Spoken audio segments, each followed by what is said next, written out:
Selamat datang di acara diseminasi budaya positif di sekolah SD Negeri 2 Sidomukti, Kecamatan Kuarasan, program pendidikan guru penggerak angkatan 11 Kabupaten Kebumen. Yang terhormat Bapak Kepala Sekolah SD Negeri 2 Sidomukti, Bapak Barumat SPDSD. Yang saya hormati Bapak serta Ibu Guru serta karyawan-karyawati SD Negeri 2 Sidomukti. Pertama-tama, marilah kita panjatkan puji syukur kehadirat Allah Subhanahu wa Ta'ala, sehingga pada kesempatan kali ini kita dapat berkumpul dalam acara diseminasi budaya positif dalam keadaan sehat walafiat tanpa halangan suatu apapun. Salawat serta salam senantiasa kita sanjungkan kepada junjungan kita Nabi Agung Muhammad Sallallahu Alaihi Wasallam. Semoga kita termasuk umat yang mendapat syafaatnya di yaumil kiamah. Amin, amin, Allahumma amin. Perkenalkan, saya selaku pembawa acara untuk menyampaikan susunan acara pada kesempatan kali ini. Susunan acara tersebut yaitu yang pertama pembukaan, yang kedua menyanyikan lagu Indonesia Raya dan Mars Kebumen, dilanjutkan mendengarkan Mars Guru Penggerak. Yang ketiga, sambutan kepala sekolah. Keempat, acara inti. Kelima, lain-lain. Dan keenam, penutup.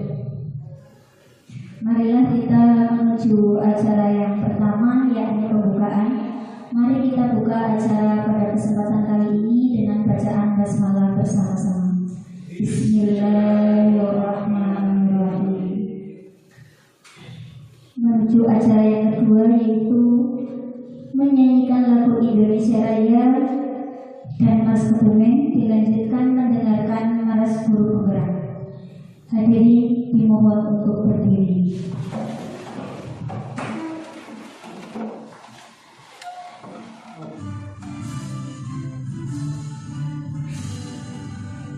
Indonesia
Langkah disampaikan oleh Bapak Kepala SD Negeri 2 Sidomukti, Bapak Baroman SPED.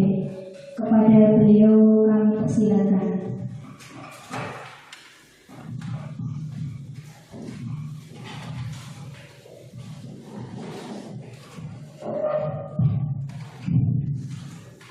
Assalamualaikum warahmatullahi wabarakatuh.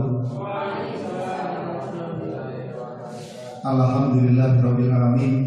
Wassalatu wassalamu ala asrofil anbiya'i wal mursalin sayyidina Muhammadin wa ala alihi wa sahbihi ajmain. Rabbi sadri wa yassirli wahlul 'uqdatam min lisani yafqahu qawli amma ba'du. Yang saya hormati berdua CGP itu Ibu Tias Febrianti SPD dan Ibu Latifah Mutahharoh SPD, dan yang saya hormati Bapak dan Ibu Guru SD Negeri 2 Sidamukti beserta karyawannya, serta tamu undangan yang tidak dapat kami sebutkan satu persatu yang kami hormati pula. Pertama-tama, marilah kita memanjatkan puja dan puji syukur kehadirat Allah Subhanahu wa Ta'ala, yang mana pada kesempatan pagi hari ini kita semua bisa berkumpul di sini dalam acara diseminasi budaya positif di sekolah, dalam acara aksi nyata untuk calon guru penggerak angkatan 11 Kabupaten Kebumen dengan sehat walafiat tanpa suatu halangan apapun.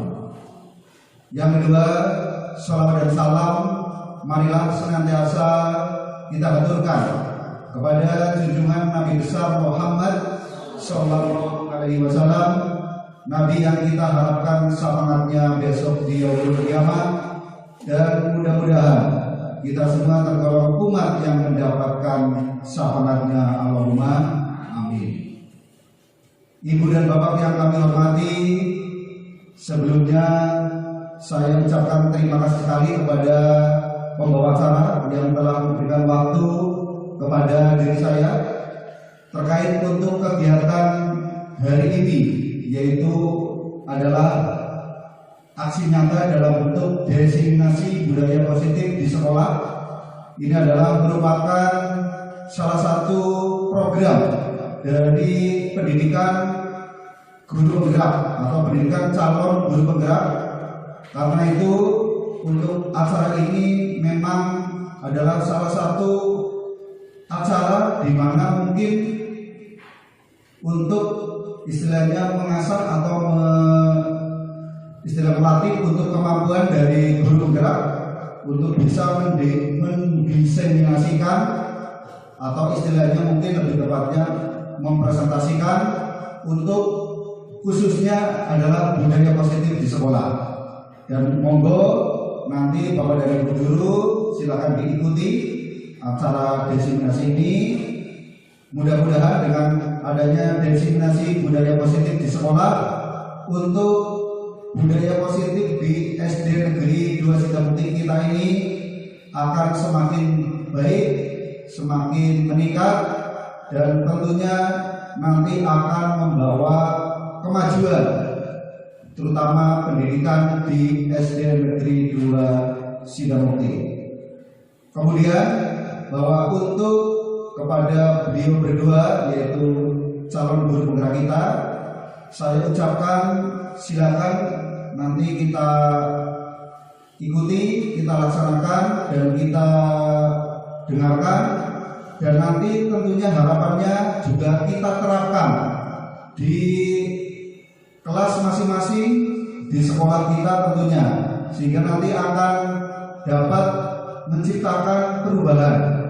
Karena dengan adanya guru-guru penggerak tentunya nanti akan membawa perubahan, yaitu di dunia pendidikan, khususnya di SD Negeri 2 Sidamukti, sehingga pendidikan menjadi lebih maju, lebih bergerak, dan tentunya akan membawa dampak yang lebih baik bagi kemajuan anak-anak kita.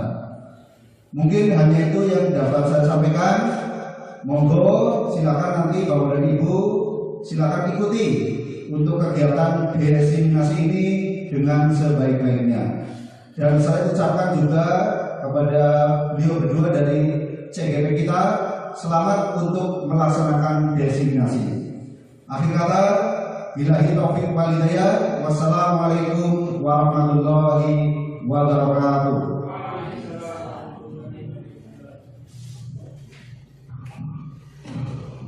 Terima kasih kepada Bapak Kepala Sekolah yang sudah berkenan memberikan sambutannya. Untuk melangkah ke acara yang keempat, yaitu acara inti yang berupa pemaparan budaya positif, yang pada kali ini yang pertama akan disampaikan oleh Ibu Latifah SPD SD kepadanya dipersilakan. Monggo untuk hidangan yang sudah disediakan, monggo untuk dinikmati.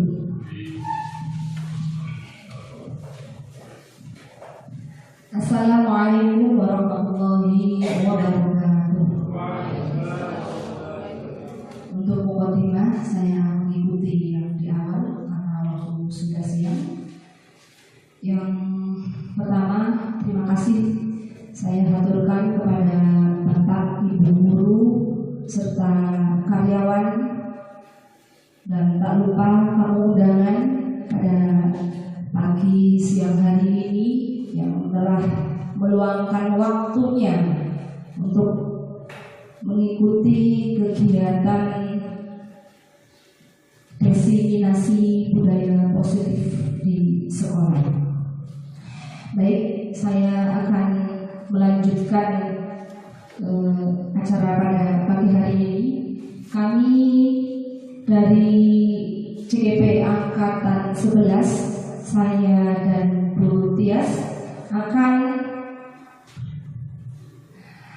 melakukan aksi nyata modul 1.4, yaitu diseminasi budaya positif di sekolah SD Negeri 2 Sidomukti, Kecamatan Warasan, program pendidikan guru penggerak Angkatan 11 Kabupaten Kebumen, yang akan kami berikan dari kami berdua, yaitu yang pertama saya sendiri Latifatul Mutharoh SPDSD CGP Angkatan 11 Kabupaten Kebumen, yang difasilitasi oleh Bapak Andai Merawan MPD dan didampingi oleh pengajar praktik Bapak Muhammad Mahmudin SPD, serta diberi dukungan oleh Kepala Sekolah Bapak Parmat SPDSD. Yang kedua adalah CGP Angkatan 11 Kabupaten Kebumen, Ibu Tias Febrianti SPD, yang difasilitatori oleh Bapak Alvin Alfalah SPD dan didampingi oleh pengajar praktek Bapak Rafiq Al-Hasan SPD, serta didukung oleh Kepala Sekolah SD Negeri 2 Sidomukti Bapak Parmat SPDSD. Baik, karena waktu yang sudah menjelang siang, terima kasih Bapak Ibu atas waktunya. Saya di sini insya Allah antusias berada di antara Bapak, Ibu guru dan karyawan tamu undangan sekalian. Pada pagi hari ini untuk pertanyaan pemantik dalam rangka diseminasi budaya positif di sekolah. Yang pertama adalah, sebelum kita ke pertanyaan pemantik, jadi apa itu budaya positif? Budaya positif di sekolah ialah nilai-nilai, keyakinan-keyakinan dan kebiasaan-kebiasaan di sekolah yang berpihak kepada murid, ya, agar murid dapat berkembang serta menjadi pribadi yang kritis, penuh hormat dan bertanggung jawab. Nah, untuk mengawali acara pada pagi hari ini, diskusi pada pagi hari ini, ada pertanyaan pemantik. Apakah Bapak, Ibu guru serta tamu undangan pada pagi hari ini setuju dengan pernyataan yang pertama, hukuman dapat mendisiplinkan anak? Kira-kira ada yang mau berpendapat, kira-kira hukuman dapat mendisiplinkan anak? Coba Bu Lasmi. Kalau menurut saya hukuman bisa untuk mendisiplinkan anak, asal hukuman itu disesuaikan dengan pelanggaran yang dilakukan. Baik, kami simpan terlebih dahulu jawaban dari Bu Lasmi. Terima kasih atas jawabannya. Mungkin ada yang mau menambahi, Bapak Ibu? Sama. Oke. Yang kedua, pemberian hukuman dengan hal positif seperti membaca atau membersihkan halaman sekolah dapat meningkatkan disiplin anak. Kira-kira setuju atau tidak Ibu? Setuju. Yang ketiga, memberi penghargaan dapat meningkatkan motivasi belajar anak. Setuju sekali. Itu jawaban dari Bapak Ibu sekalian. Saya simpan terlebih dahulu. Pada kesempatan kali ini, kami dari guru penggerak CGP akan memaparkan sebuah materi budaya positif.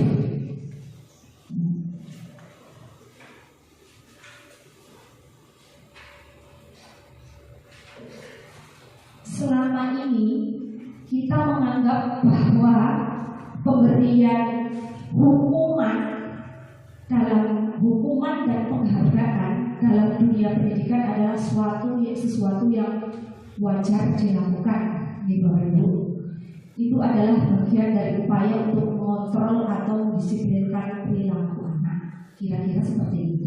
Namun dari konsep dalam modul guru penggerak ini berbeda. Bahwa hukuman yang diberikan oleh guru dalam pendidikan akan memberikan kesan negatif dalam diri anak, dan itu sangat menyakitkan serta berlaku jangka panjang. Jadi mungkin di sini lebih pada kalau hukuman itu nilainya negatif, di anak itu akan teringat terus hal-hal hukuman itu. Hukuman justru akan menimbulkan dendam dan penolakan. Jangankan bisa memotivasi, mengubah sedikit perilaku pun susah. Kadang dengan adanya pemberian hukuman, perilaku murid atau orang yang terkena hukuman akan semakin menjadi dan agresif. Hukuman bahkan tidak akan mempan jika murid tidak memiliki rasa takut. Selain itu, hukuman hanya berlaku di sekolah dan tidak berdampak dalam kehidupan nyata. Dengan hukuman, anak akan memiliki konsep diri yang negatif, dan bahkan mereka akan berusaha menutupi kesalahan agar tidak terkena hukuman. Dan saya ingin Bapak Ibu sesuai modul yang kami pelajari seperti itu. Demikian juga dengan reward atau hadiah atau penghargaan. Selama ini kita mengira bahwa dengan sebuah penghargaan akan dapat memotivasi anak untuk terus berprestasi dan memunculkan perilaku baik. Akan tetapi pemberian penghargaan ternyata kadang justru membuat murid mengalami ketergantungan. Mereka akan belajar atau termotivasi untuk berprestasi hanya ketika mendapatkan penghargaan. Jadi motivasi yang timbul sifatnya hanya sementara. Nek wis duwe hadiah ya sudah seperti itu. Nggak ada motivasi untuk berlanjut. Dan bagi murid-murid yang mengalami kegagalan, itu tadi yang mendapatkan penghargaan. Nah, kalau murid yang mengalami kegagalan itu akan dalam mendapatkan penghargaan, mereka mungkin akan berpendapat bahwa mereka memang tidak mampu. Wah, aku bakal oleh penghargaan, ngapain aku sinau seperti itu misalkan dalam hal mereka di kelas. Jadi tidak ada motivasi untuk merubah diri. Yang paling pusing oleh hadiah sih tadi paling oleh hadiah kayak ngomong. Ketika di lain waktu ada kesempatan lain untuk mencoba, meskipun sudah diiming-imingi dengan hadiah atau penghargaan, tetap saja mereka tidak tertarik untuk mencoba. Biasanya, jika kita sering memberikan hadiah atau penghargaan, orang akan beranggapan bahwa itu merupakan kewajiban kita. Tanpa penghargaan, orang tidak akan tergerak melakukan sesuatu. Bahkan ada sebuah ungkapan bahwa penghargaan adalah mendukung. Ya, ini terjadi misalnya dalam kasus sistem ranking. Ya, orang yang menjadi runner up akan menjadi pihak yang paling terhukum. Aduh, bagaimana ya besok kalau aku nggak ranking sini, aku oleh hadiah. Jadi ada beban tersendiri seperti itu.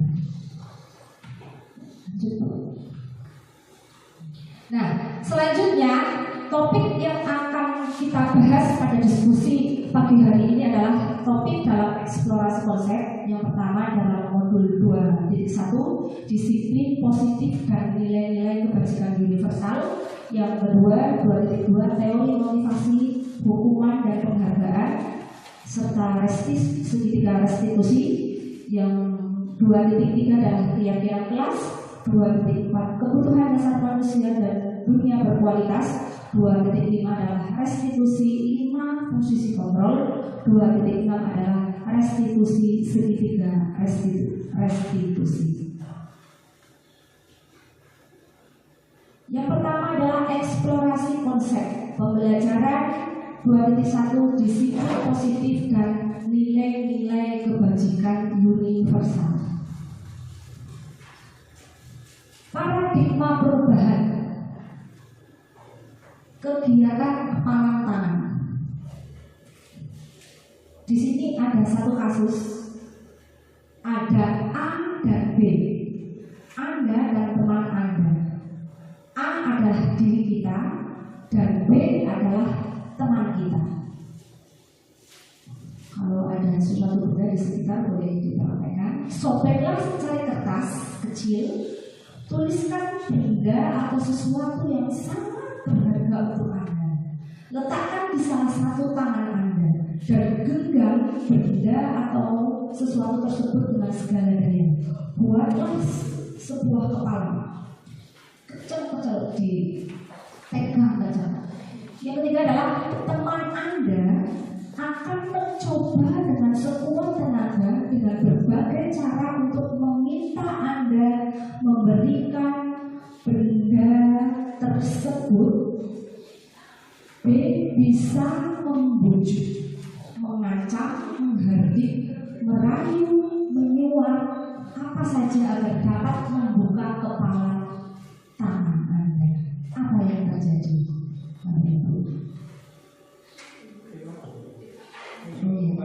Coba nulis apa kira-kira isinya, ya.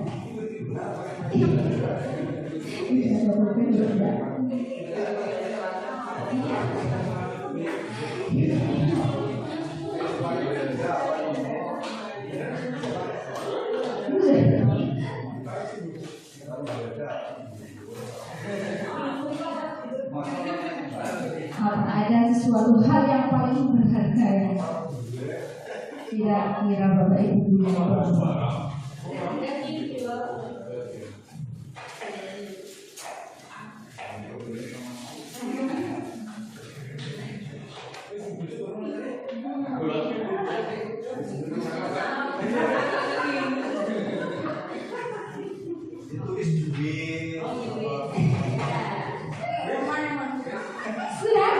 Coba Pak Awaludin dan Mas Asep. Kira-kira Mas Asep bagaimana membujuk kepala tangan yang ada di genggaman tangan Pak Awaludin?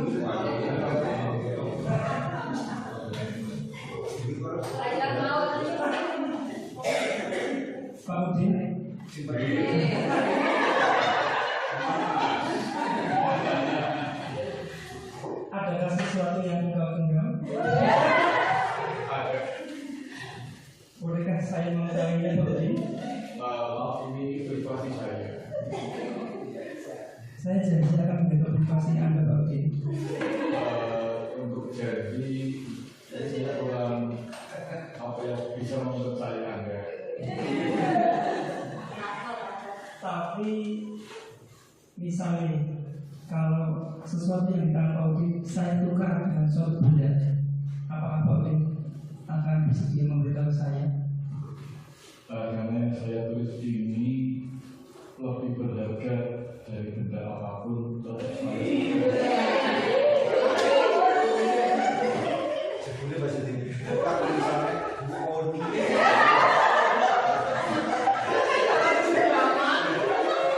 Jadi supaya berarti bocor. Berarti ini apa nih duit? berarti saya tidak bisa mengetahui apa yang Pak Udin genggam. Beliau tidak bisa saya karena isinya sangat berharga bagi saya. Kalau memang seperti itu keputusannya akan saya terima. Terima kasih. Oke, Pak.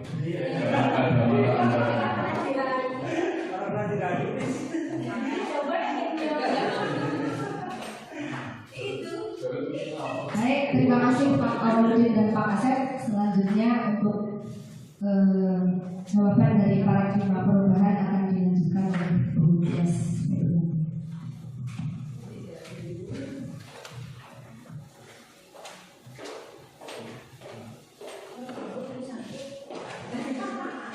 Baik Bapak Ibu, mohon izin ya.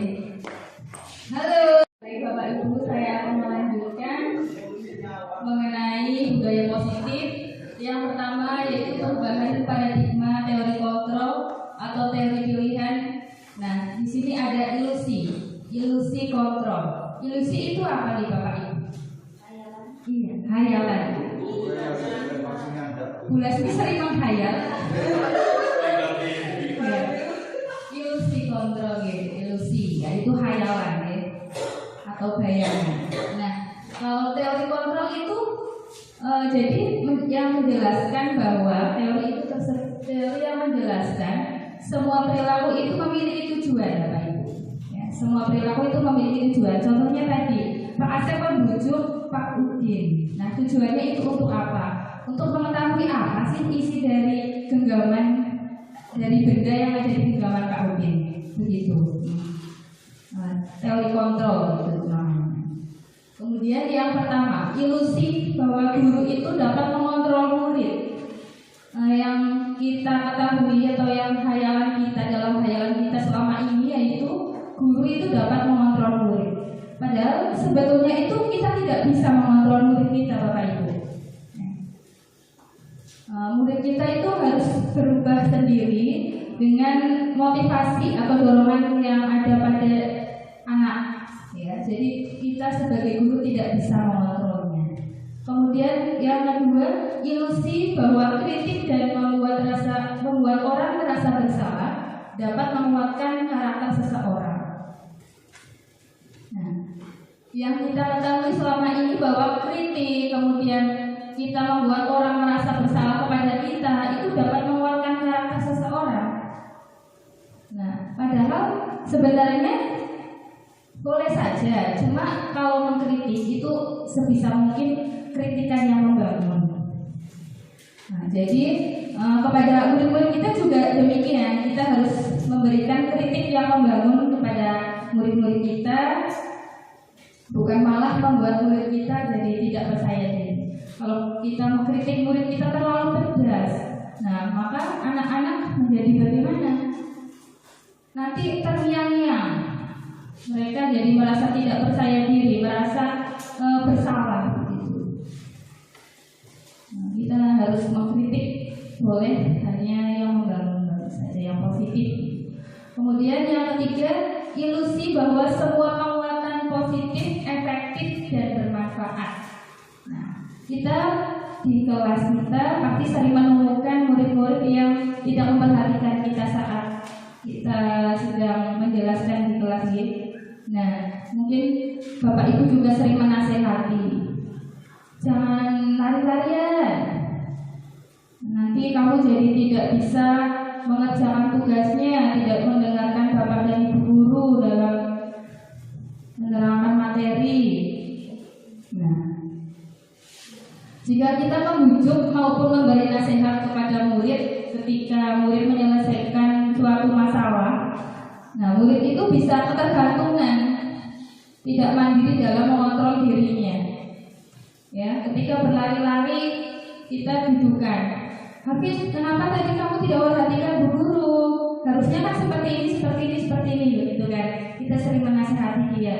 Nah, kalau seperti itu, jadi murid itu merasa tidak mandiri dalam menyelesaikan masalahnya, Bapak Ibu, ketergantungan pada gurunya.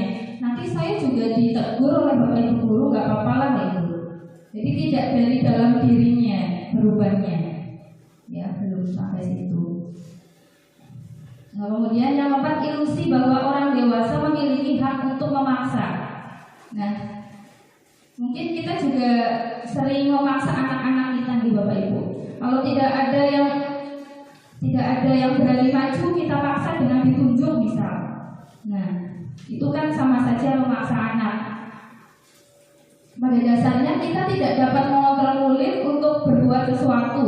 Nah, jika murid tersebut tidak mau melakukannya, hal ini nanti dapat menyebabkan murid merasa tidak nyaman. Nah, kalau kita memaksa murid kan nanti murid tidak merasa tidak nyaman, ya? Menyebabkan hubungan antara murid dan guru nanti menjadi tidak harmonis.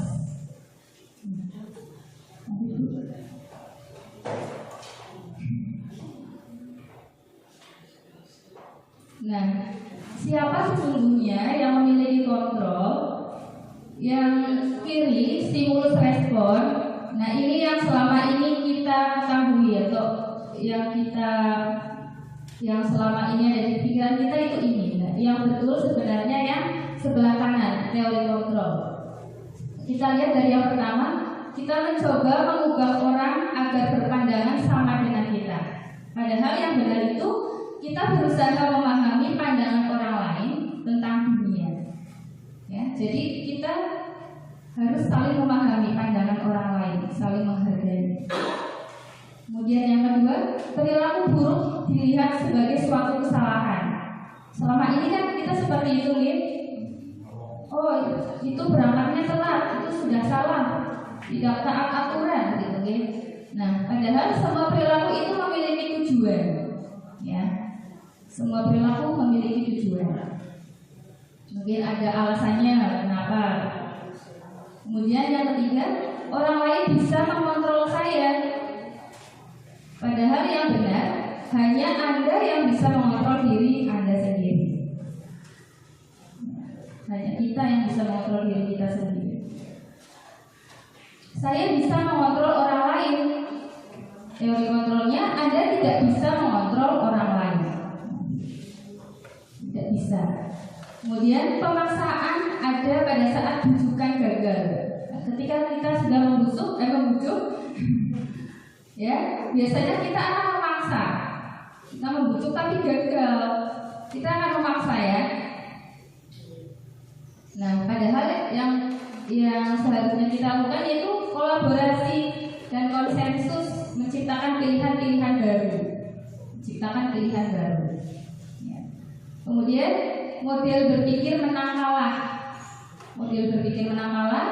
Nah, kita ubah menjadi model berpikir menang-menang. Contohnya kemarin kita sudah lomba seru-seruan di Bapak Ibu di depan. Nah, kalau kita berpikirnya menang kalah, pasti yang menang Pak Kasep dan Pak Udin lebih banyak mendapatkan makanan, ya. Nah, tapi kalau kita model berpikirnya menang-menang, maka yang kalah pun kemarin kita dapat makanan. Jadi adil, ya. Jadi kamu itu mempedulikan orang lain sebanyak kamu mempedulikan dirimu sendiri. Kita saling peduli. Ya, gitu. Lanjut. Apakah makna disiplin? Disiplin sering kita dengar di Bapak Ibu. Disiplin. Mungkin ada yang akan berpendapat makna disiplin itu. Disiplin seperti yang kita ketahui selama ini, disiplin. Taat aturan. Taat aturan. Apakah benar taat aturan? Coba kita lihat. Nah, disiplin artinya itu lebih luas dari itu nih Bapak Ibu. Jadi tidak hanya sekedar taat aturan. Taat aturan itu sudah bagian-bagian terkecil dari disiplin. Nah, disiplin sendiri itu berasal dari bahasa Latin disiplina yang artinya belajar. Nah, makna asal dari kata ini berkonotasi dengan disiplin diri dari murid-murid. Itu menurut Socrates dan Plato. Nah, disiplin diri membuat orang menggali potensinya menuju sebuah tujuan apa yang dihargai. Namun dalam budaya kita, makna kata disiplin telah berubah menjadi sesuatu yang dilakukan seseorang pada orang lain untuk mendapatkan kepatuhan. Nah, selama ini kan kita tahunya kita harus patuh. Kalau patuh berarti disiplin, gitu kan? Nah, kecenderungan umum yaitu menghubungkan kata disiplin dengan ketidaknyamanan, bukan dengan apa yang kita hargai atau pencapaian suatu tujuan yang mulia. Nah, jadi Bapak Ibu, disiplin itu bagaimana cara kita mengontrol diri kita untuk memilih tindakan yang mengacu pada nilai-nilai yang kita hargai. Ya, kita dapat bertanggung jawab dengan sesuatu atau nilai-nilai yang kita hargai. Itu disiplin. Contohnya, saya berangkat ke sekolah jam 7 kurang 15. Nah, ya, itu bukan karena saya khawatir akan hukuman, ya, atau agar diberi penghargaan oleh kepala sekolah, ya, tapi karena ya itu tugas saya harus bertanggung jawab dengan tugas itu. Saya harus sampai sekolah jam 7 kurang seperempat, ya. Jadi tumbuh dari dalam diri kita sendiri, ya. Kita itu disiplin, nilai-nilai yang kita percayai atau yakini.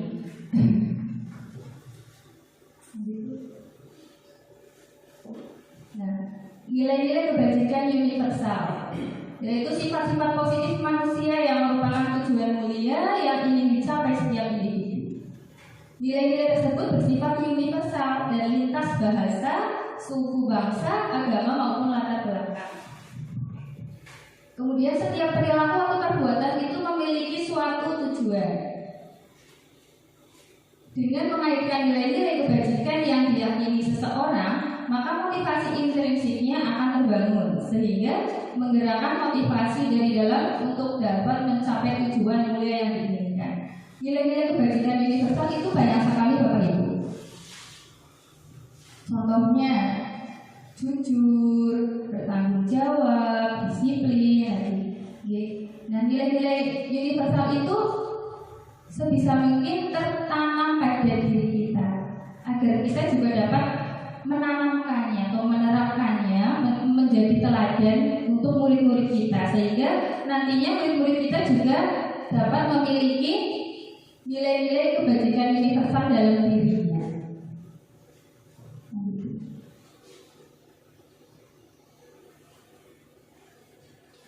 Nah, ini salah satu nilai-nilai kebajikan universal yang sudah umum kita ketahui di kurikulum Merdeka, yaitu ada profil pelajar Pancasila, ya.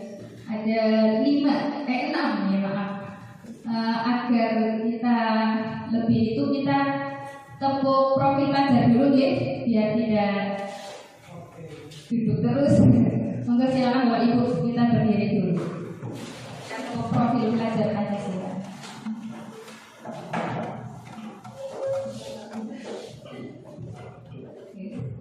Satu, dua, tiga. Tepuk profil pelajar Pancasila.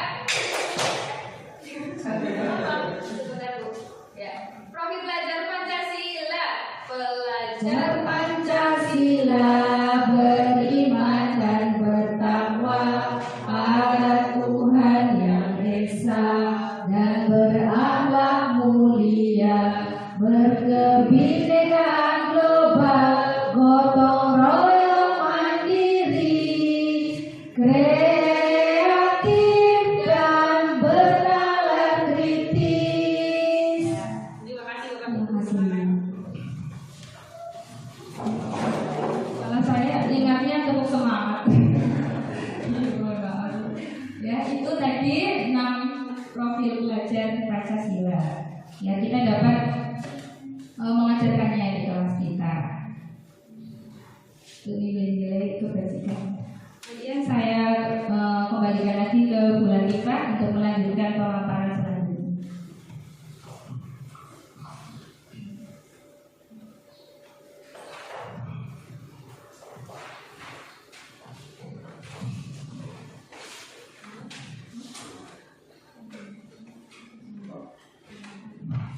Baik, terima kasih. Kita masuk ke diskusi yang selanjutnya, Bapak Ibu. Tadi sebenarnya saya mau ada speaking, tapi sudah dikasih speaking oleh Bu Tias. Masih semangat Bapak Ibu? semakin siang menjelang siang hari Jumat ya, bismillah, semoga bisa terselesaikan. Selanjutnya adalah eksplorasi konsep pembelajaran 2.2 teori motivasi hukuman dan penghargaan restitusi. Motivasi perilaku manusia.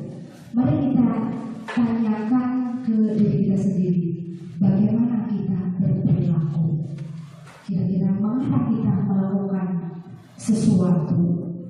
Apakah kita melakukan sesuatu karena ada dorongan dari lingkungan atau ada dorongan dari orang lain melakukan sesuatunya, atau karena keinginan sendiri atau karena keinginan orang lain? Biasanya kalau perilaku kita bertindak tanduk, kita melakukan sesuatu itu pasti ada dorongan. Terkadang kita melakukan sesuatu karena kita menghindari rasa sakit, menghindari ketidaknyamanan. Terkadang kita juga melakukan sesuatu untuk mendapatkan apa yang kita mau. Kemudian, pernahkah kita melakukan sesuatu untuk mendapatkan senyuman dari orang lain? Kira-kira Bapak Ibu pernah melakukan suatu perilaku hanya ingin mendapatkan senyuman orang lain dengan angkat kepala, mungkin ketika kita mau naik motor pakai masker, pakai helm, ya, kita bertemu orang ingin mendapatkan senyuman. Nah, itu kadang ada alasan tersendiri. Yang kedua, untuk mendapatkan hadiah, reward itu tadi. Perilaku manusia biasanya kadang seperti itu.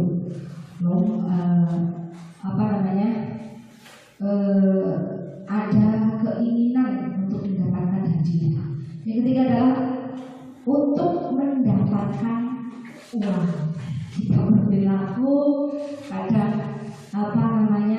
untuk mendapatkan uang. Perilaku sopan, seperti halnya tukang parkir harus sopan, atau berada di toko, ya kita harus sopan santun. Perilaku kita itu pasti ada dorongan sesuatu yang menyebabkan kita melakukan perilaku itu sendiri. Untuk mengetahui lebih jauh lagi mengenai motivasi manusia, mari kita bahas ada 3 motivasi perilaku manusia. Yang pertama adalah untuk menghindari ketidaknyamanan atau hukuman. Ini sering sekali kita lakukan agar supaya kita tidak dihukum, agar supaya kita nyaman, ya. Untuk menghindari itu kita kadang melakukan, biasanya orang memotivasi perilakunya untuk menghindari hukuman atau ketidaknyamanan, itu biasanya akan bertanya apa yang akan terjadi apabila saya tidak melakukannya. Sebenarnya mereka sedang menghindari permasalahan yang mungkin muncul dan berpengaruh kepada mereka secara fisik, psikologis, maupun tidak terpenuhinya kebutuhan mereka. Nah, bila mereka tidak melakukan tindakan tersebut, ini termasuk motivasi ini bersifat eksternal, lebih pada orang lain.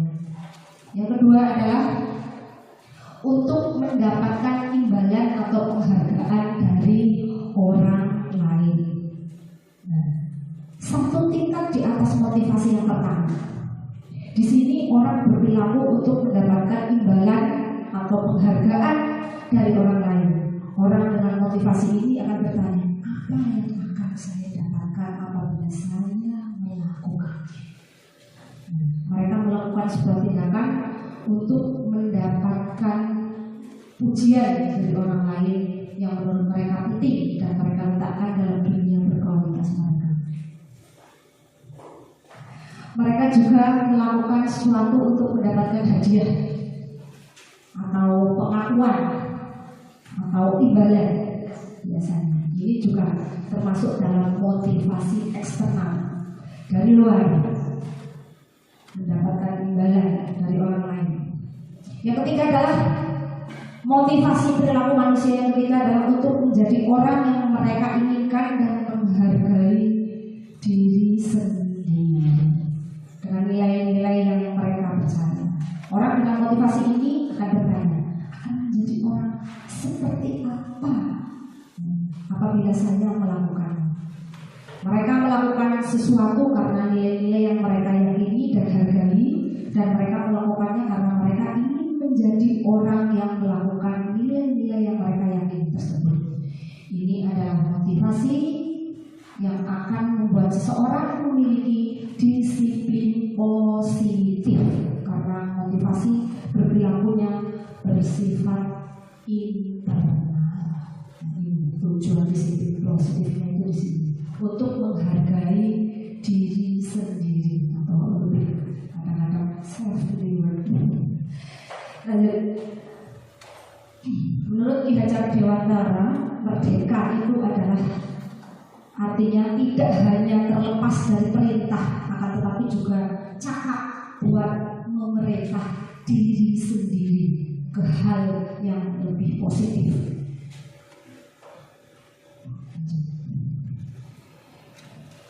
Dihukum oleh penghargaan, bahwa penghargaan berlaku sama dengan penghukuman, sama dengan hukuman tadi. Di awal sudah saya jelaskan, dalam arti meminta atau membujuk seseorang melakukan sesuatu untuk memenuhi suatu tujuan tertentu dari orang yang membujuk. Dorongannya adalah eksternal, karena dorongan dari luar, dibujuk oleh orang lain, dan akan ada faktor ketergantungan. Beberapa dampak dari pemberian penghargaan: pengaruh jangka pendek dan jangka panjang. Untuk yang kedua adalah penghargaan mengurangi ketepatan.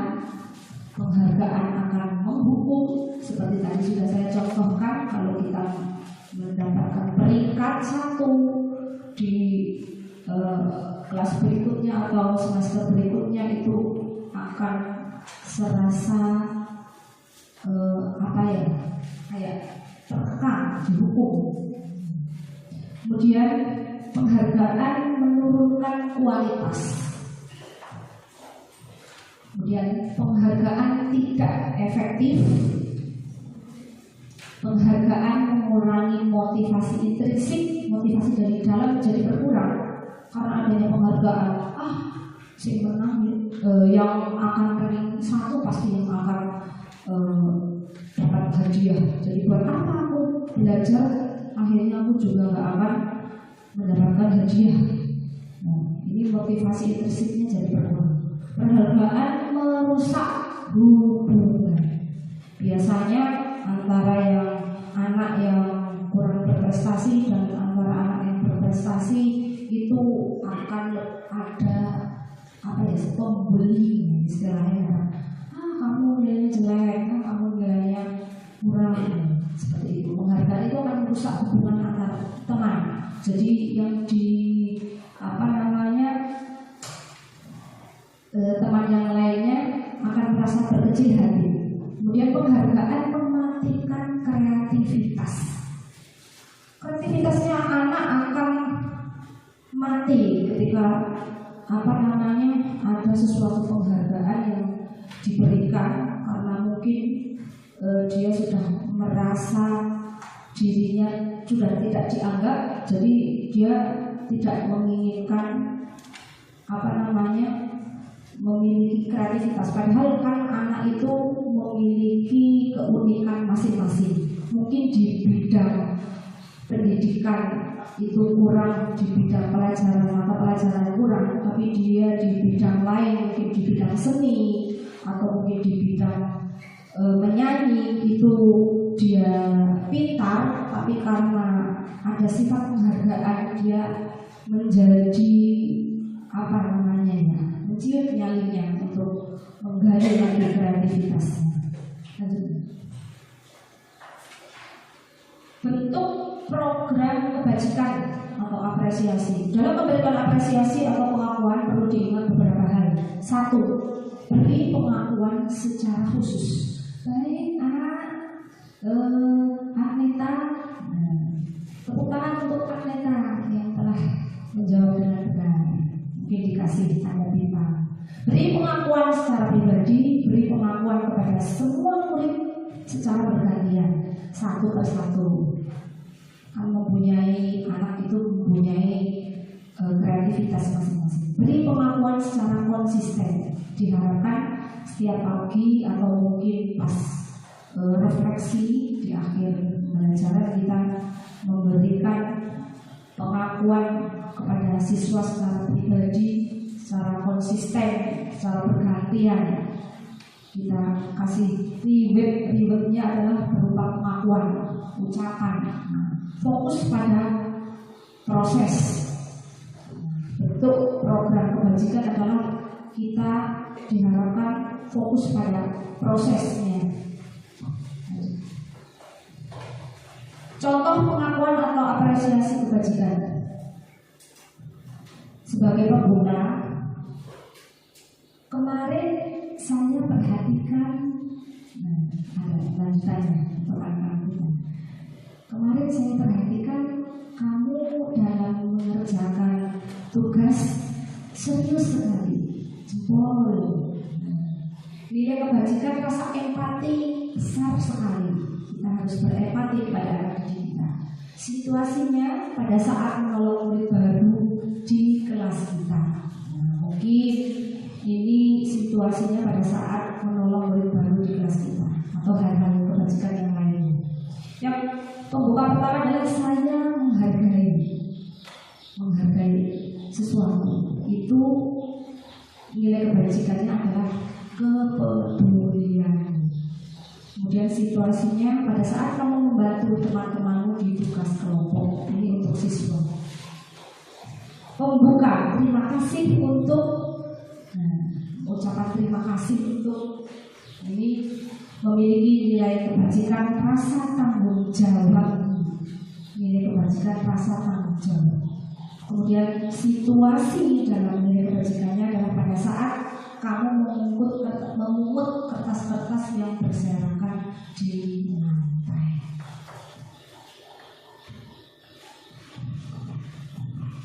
Jadi di sini ada salah satu contoh tindakan guru. Nanti Bapak Ibu bisa memilih hukuman atau konsekuensi.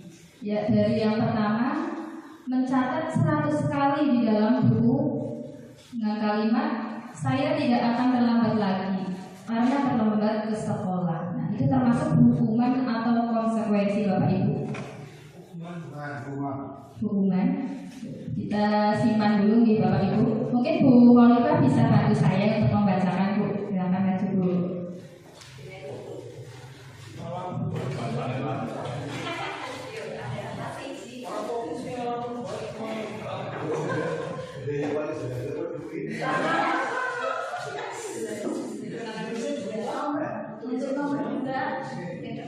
Lari mengelilingi lapangan basket 2 kali karena terlambat hadir di sekolah. Hukuman atau konsekuensi Bapak Ibu? Sampai hukuman. Yang nomor 3, murid diminta untuk push up 15 kali karena tidak menggunakan masker ke sekolah. Hukuman apa konsekuensi? Hukuman lagi. Yang nomor? Yang keempat, menggantikan kertas tugas teman yang telah dicoret-coret. Atau benar ya? Betul ya.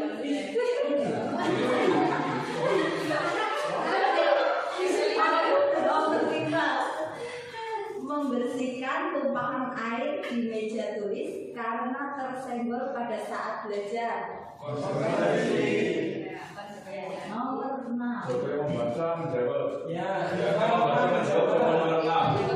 Murid disuruh untuk tidak mengenakan sepatu seharian di sekolah karena tidak mengenakan sepatu hitam. Hukuman. Yang nomor 7, lari mengelilingi lapangan basket 2 kali karena terlambat 10 menit untuk pelajaran PJOK. Hukuman. Terima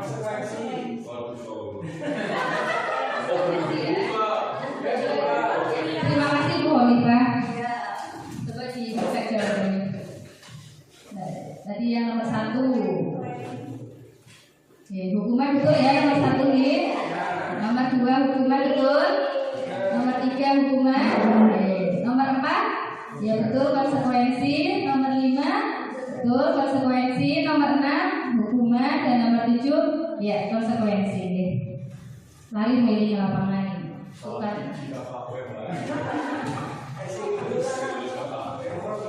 Nah, sekarang kita itu ketahui hukum apa perbedaan dari hukuman dan konsekuensi itu apa sih Bapak Ibu? Kalau hukuman itu sesuatu yang menyakitkan harus terjadi, sedangkan konsekuensi itu sesuatu yang harus terjadi sebagai bentuk tanggung jawab setelah melakukan suatu kesalahan atau pelanggaran. Terus yang kedua, membuat anak sakit, bisa fisik maupun hatinya, dan untuk jangka waktu yang lama. Sedangkan konsekuensi itu dapat membuat anak merasa tidak nyaman dalam jangka waktu yang pendek, jadi tidak berlarut-larut. Kemudian anak membenci kedisiplinan. Kalau hukuman, konsekuensi anak menghargai disiplin. Hukuman sebuah paksaan, jika konsekuensi itu stimulus dan tanggapan lebih positif. Kemudian untuk hukuman mendorong anak menyakiti diri sendiri, ya, karena merasa bersalah akhirnya menyakiti diri sendiri. Kemudian kalau konsekuensi itu dapat mendorong anak agar mudah menyesuaikan diri, jadi berubah menjadi lebih baik lagi. Kemudian konsep diri yang buruk. Kalau konsekuensi konsep diri yang baik. Terus hukuman anak belajar untuk menyembunyikan kesalahan. Jadi takut kalau akan mengaku kesalahannya. Sedangkan konsekuensi anak belajar untuk mematuhi peraturan. Terus marah, rasa bersalah, dipermalukan, merasa tidak dihargai. Itu jika hukuman. Sedangkan kalau konsekuensi itu kehilangan haknya, dibuat tidak nyaman, diasingkan untuk sementara waktu saja. Ya, jadi lebih hukuman atau konsekuensi Bapak Ibu? Iya, konsekuensi. Selama ini mungkin yang ada masih menggunakan hukuman sedikit, kita kurangi lagi atau jika bisa tidak perlu dilakukan. Lebih ke konsekuensi saja. Nanti itu kita ngebut. Restitusi. Restitusi itu proses menciptakan kondisi bagi murid untuk memperbaiki kesalahan mereka, sehingga mereka bisa kembali pada kelompok mereka dengan karakter yang lebih kuat.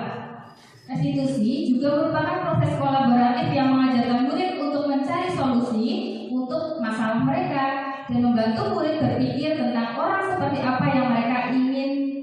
Ya, tujuan mulianya itu ingin seperti apa dan bagaimana mereka harus memperlakukan orang lain. Jadi jika restitusi itu murid itu dapat mengetahui apa nanti yang akan dia lakukan. Ya. Jika dia salah, nah dia tahu aku harus ngapain, ya, yang sesuai dengan nilai-nilai kebajikan yang dipercayai oleh murid. Restitusi.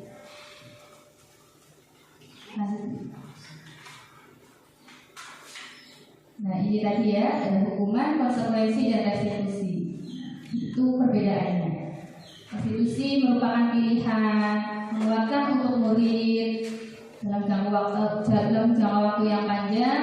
Kemudian korban mendapat ganti, murid atau anak mendapatkan penguatan. Terus masalah terpecahkan, murid belajar bertanggung jawab untuk perilakunya, fokus pada pemecahan masalah dalam jangka waktu panjang. Terus apa yang kamu yakini, apa yang bisa kamu lakukan untuk memperbaiki masalah ini. Kemudian murid atau anak itu menghormati dirinya dan orang lain. Itu perbedaannya dari hukuman, konsekuensi, dan restitusi. Nah sebagai guru kita lebih mengarahkan murid pada restitusi. Jadi mereka bisa bertanggung jawab dengan masalahnya dan dapat berpikir sendiri bagaimana cara mengatasi masalah yang dihadapi oleh murid tersebut.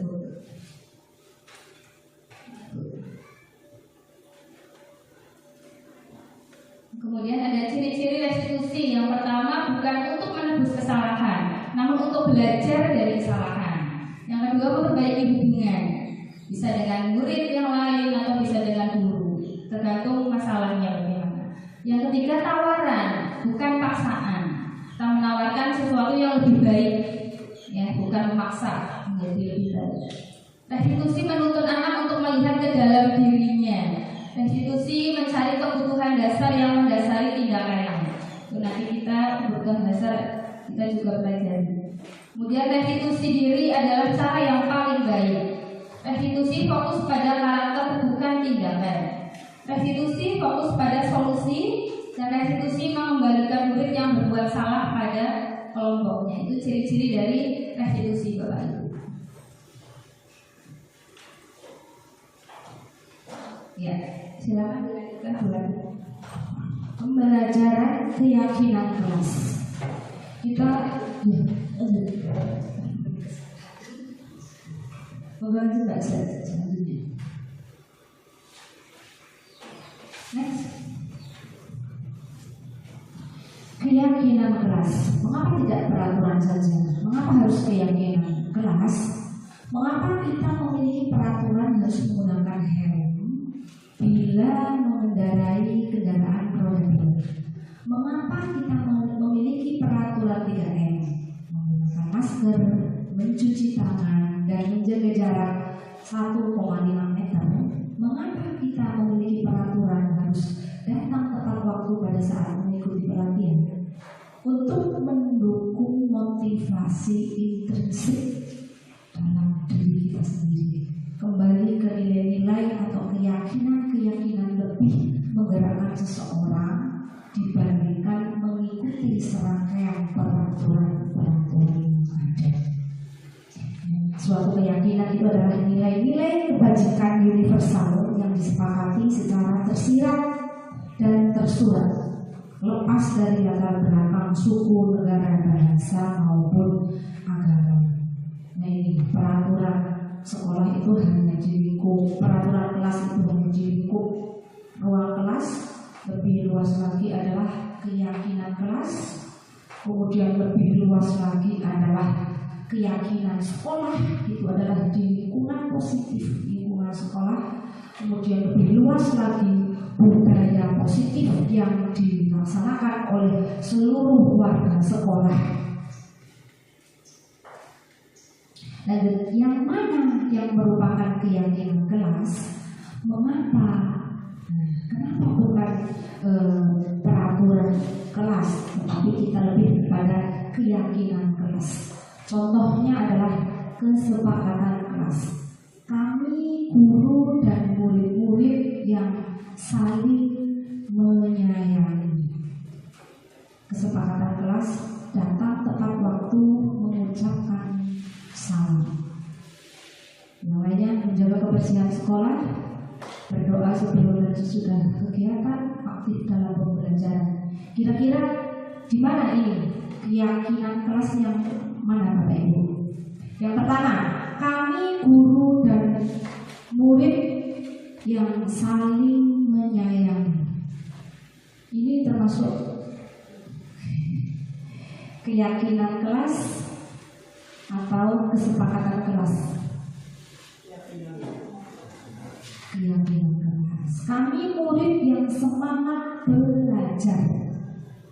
Keyakinan kelas. Karena keyakinan kelas itu adalah hal yang positif. Kalau hal yang negatif itu seperti jangan berlari-lari di kelas, dilarang membuang sampah di kelas. Itu termasuk hal yang positif.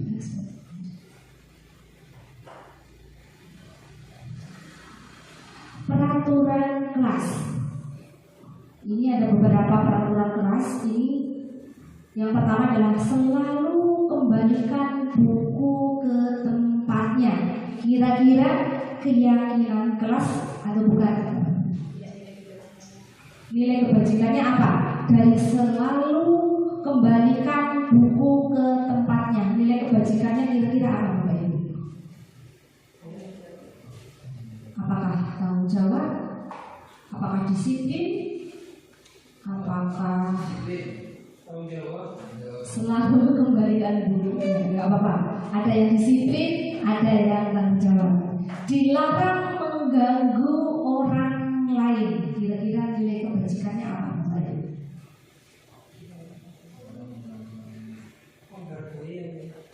Menghargai orang lain.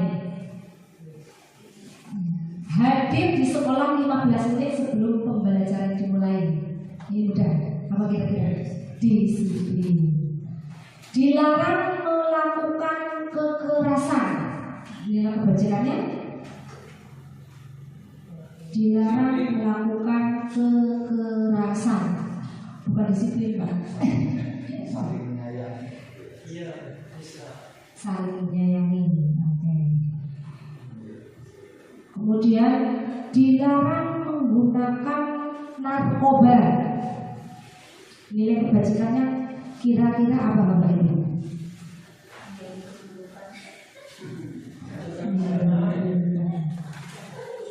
Ya, lebih pada kesehatan atau apa Bu? Ya, kesehatan. Bergantian atau menunggu giliran. Budaya apa kira-kira Bu? Budaya antri. Menghargai orang lain. Boleh. Gunakan masker. Budaya positifnya dalam bentuk kesehatan. Kemudian jangan berlari di kelas atau koridor. Jangan berlari di kelas atau koridor. Kira-kira apa Bu? Anak-anak biar kenapa kalau jangan berlari di kelas koridor? Supaya apa kira-kira? Ya, supaya aman ya. Iya, supaya aman. Coba kita cek jawabannya. Selalu kembalikan buku ke tempatnya. Jangan. Dilarang mengganggu orang lain.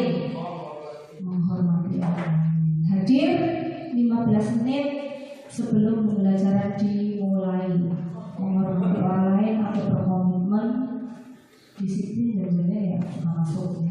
Dilarang melakukan kekerasan. Keselamatan, menghormati orang lain. Dilarang menggunakan narkoba, termasuk dalam budaya positifnya adalah kesehatan. Bergantian atau menunggu giliran adalah menghormati orang lain. Kita budaya positifnya adalah bersabar. Gunakan masker. Budaya positifnya adalah kesehatan untuk keselamatan. Jangan berlari di kelas atau koridor. Itu juga untuk keselamatan siswa serta untuk keamanan siswa.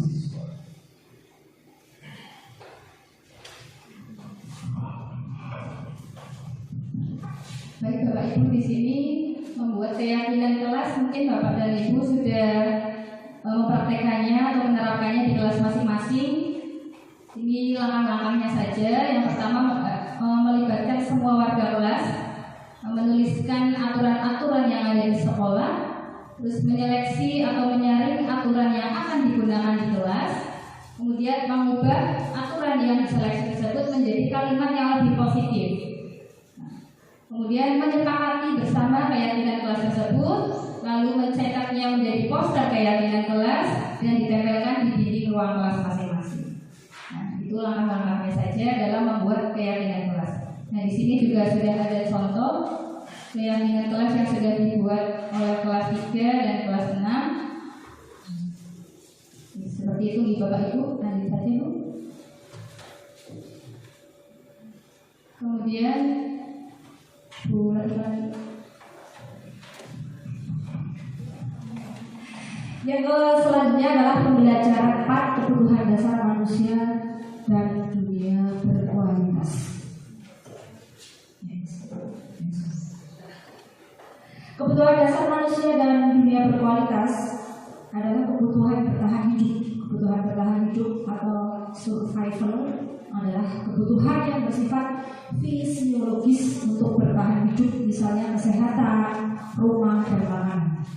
Kemudian kebutuhan dasar manusia yang kedua adalah kasih sayang dan rasa diterima, atau kebutuhan untuk diterima. Kebutuhan untuk disayangi dan diterima meliputi kebutuhan akan hubungan dan koneksi sosial, kebutuhan untuk memberi dan menerima kasih sayang, dan kebutuhan untuk merasa menjadi bagian dari suatu kelompok.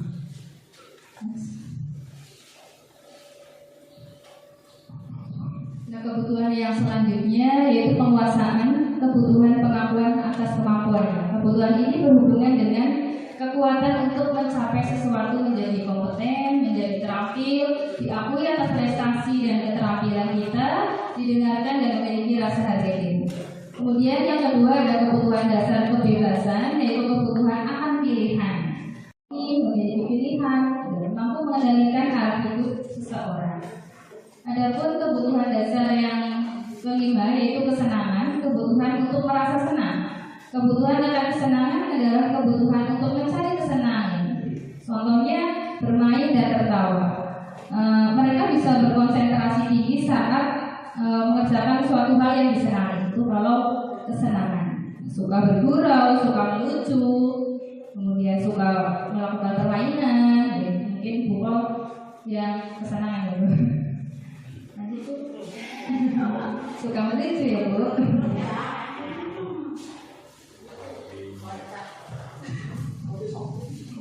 Eksplorasi konsep pembelajaran 5 adalah posisi kontrol. 5 posisi kontrol dalam disiplin positif yang berpusat pada murid dengan pendekatan restitusi disebut dengan 5 posisi kontrol. Kelima posisi kontrol tersebut adalah penghukum. Kadang Bapak Ibu guru bisa menjadi penghukum, bisa menjadi pembuat rasa bersalah. Kita juga bisa menjadi teman terhadap murid. Kita juga bisa menjadi pemantau terhadap murid. Dan kadang-kala kita bisa menjadi seorang manajer.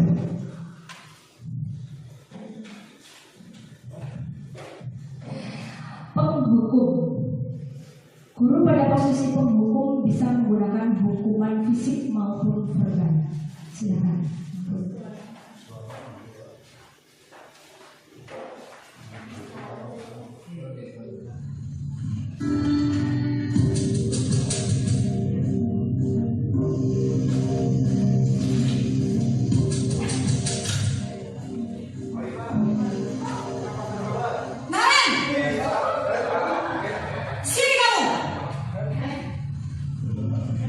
Selamat pagi Bu. Selalu terlambat. Kamu deh pasti terlambat. Maaf Bu, saya Apa coba? Alasan kamu apa lagi? Kapan sih kamu tidak terlambat? Malas sekali ya kamu jadi anak. Saya Dasar pemalas. Gak kapok-kapok sih kamu. Sudah berapa kali terlambat? Sana, kamu keliling lapangan basket 2 kali. kenapa saya harus ke lapangan basket Bu? Kenapa? Kamu melawan ibu. Berani-beraninya jawab. Sudah terlambat, masih berani jawab pula. Sekarang, keliling lapangan basket 5 kali sekalian. Biar kapok. Cepat. Pergi sana ke lapangan basket. Posisi penghukum biasanya berbicara dengan nada tinggi, menghardik, menunjuk-nunjuk, menyakiti, dan menyindir. Hukuman bisa berupa fisik maupun psikis. Ibu dan bapak guru hebat. Dampak yang terjadi pada murid ketika guru berada pada posisi penghukum adalah murid cenderung akan memberontak, bahkan menyimpan dendam. Baik, selanjutnya adalah contoh dari pembuat rasa bersalah. Guru pada posisi pembuat rasa bersalah akan menggunakan kebingungan yang membuat orang lain merasa tidak nyaman, bersalah atau rendah diri. Naren!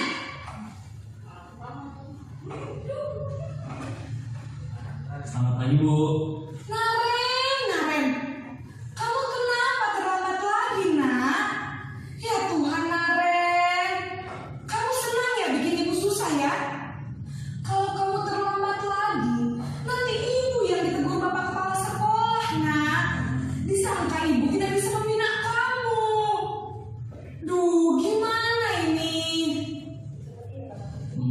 Maaf Bu. Duh, Gusti, nak. Cara dengan nada tenang, cenderung lembut, namun kata-kata yang diutarakan membuat murid merasa menjadi orang yang gagal, memandang buruk dirinya sendiri, merasa tidak berharga, dan tidak sanggup membahagiakan orang lain.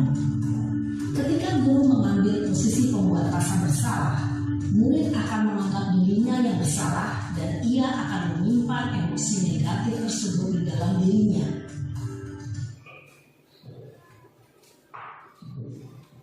Kemudian yang ketiga, posisi sebagai teman. Guru pada posisi ini tidak akan menyakiti murid, namun akan tetap berupaya mengontrol murid melalui persuasi atau ajakan.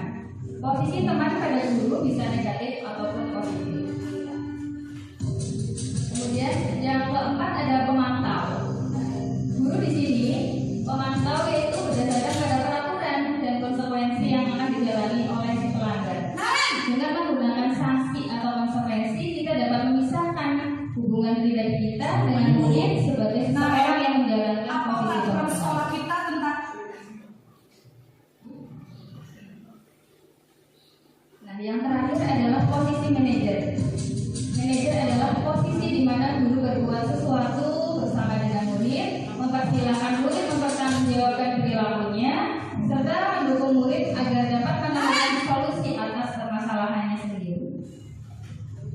Kita sebagai guru diharapkan menjadi seorang manajer, gitu, Bapak Ibu. Nah, ini 5 posisi kontrol dengan berbagai penjelasannya.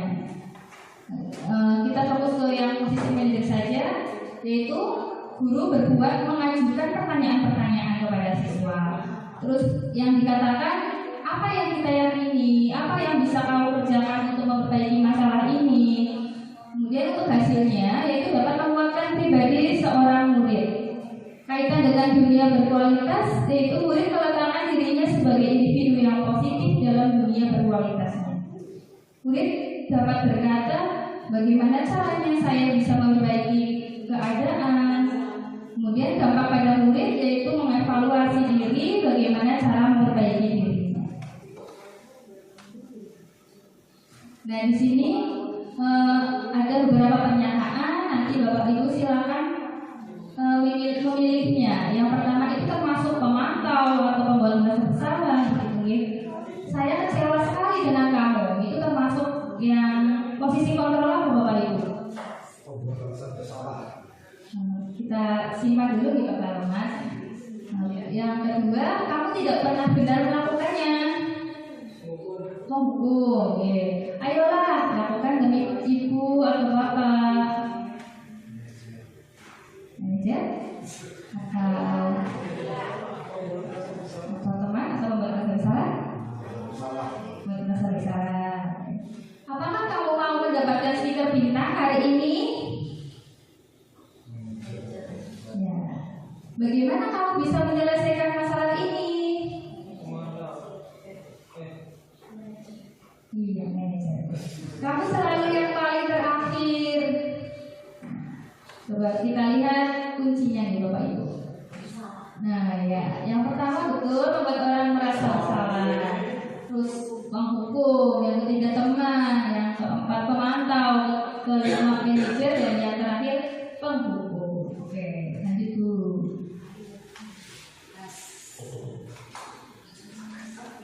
Yang terakhir adalah segitiga restitusi Bapak Ibu.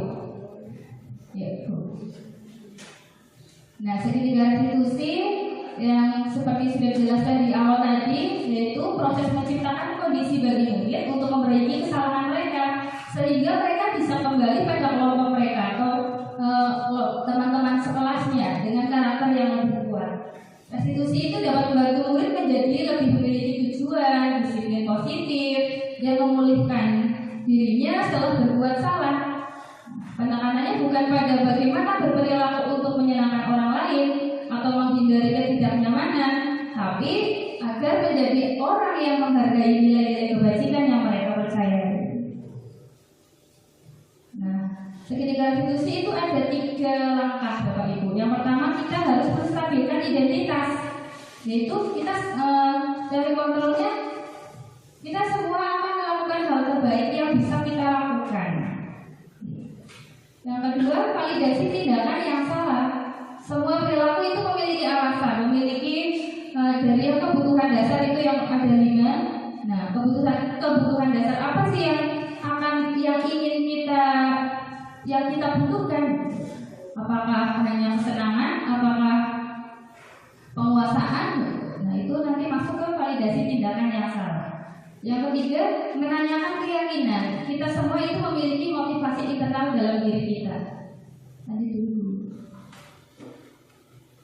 Nah, menstabilkan identitas untuk membuat anak yang merasa gagal karena berbuat salah menjadi positif terhadap dirinya. Jadi yang tadinya anak sedang merasa anak yang telah melakukan kesalahan dipanggil oleh gurunya, nah kita harus menstabilkan identitasnya terlebih dahulu.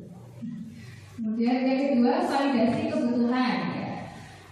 Bisa untuk penjelasannya atau guru dapat berkata, kamu bisa saja kan melakukan hal yang lebih buruk, tapi kamu tidak melakukannya kan?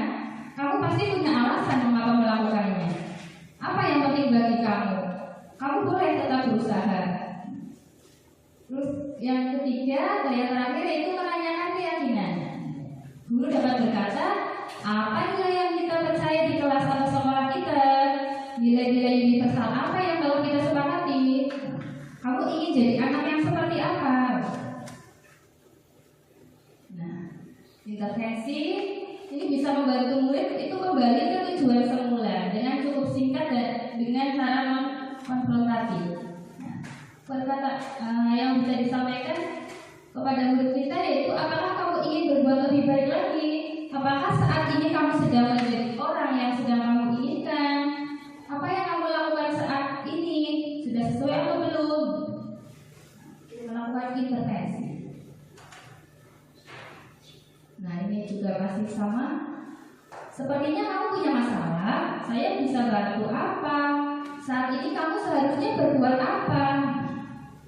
Apa yang bisa saya bantu agar kamu bisa melakukannya? Intervensi. Nah, ini video praktek sebentar.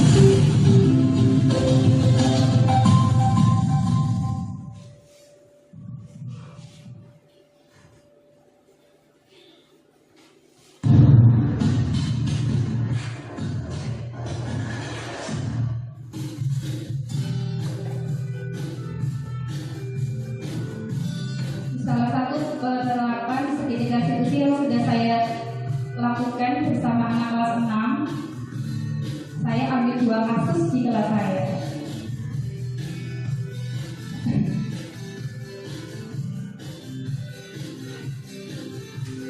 Masuk ke videonya.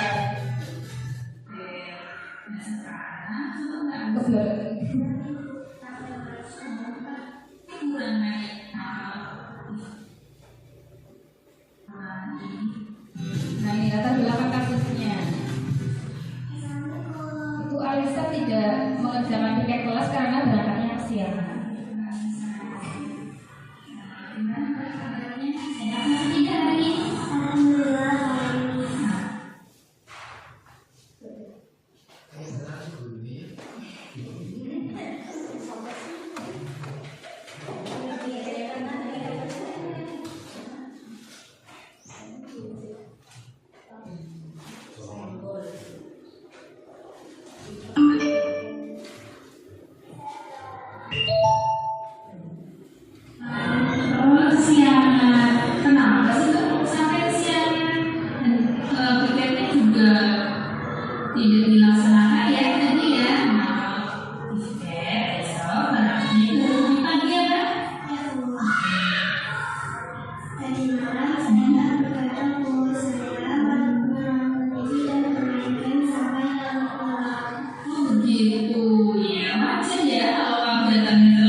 Iya, betul. Nah, menurut Mbak Alisa,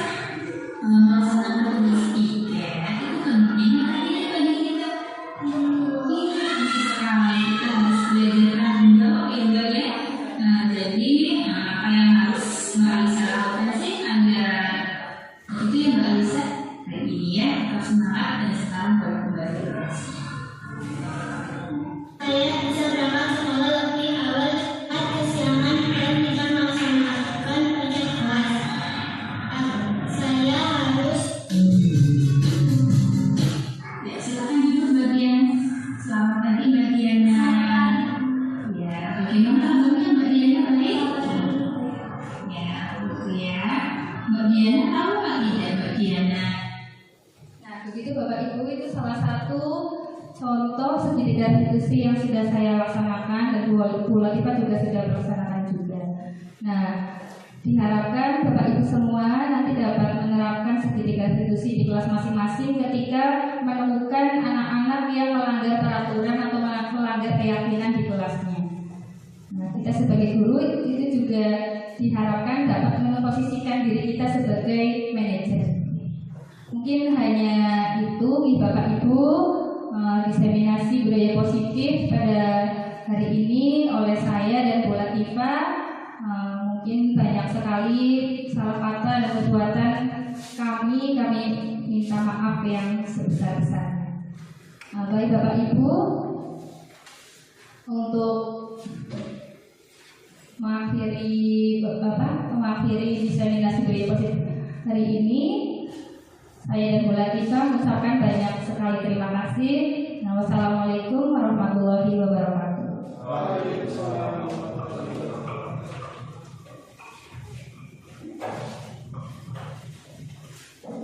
Demikianlah pemaparan budaya positif yang telah disampaikan oleh Bu Latifah Mutahharoh dan Bu Tias Febrianti.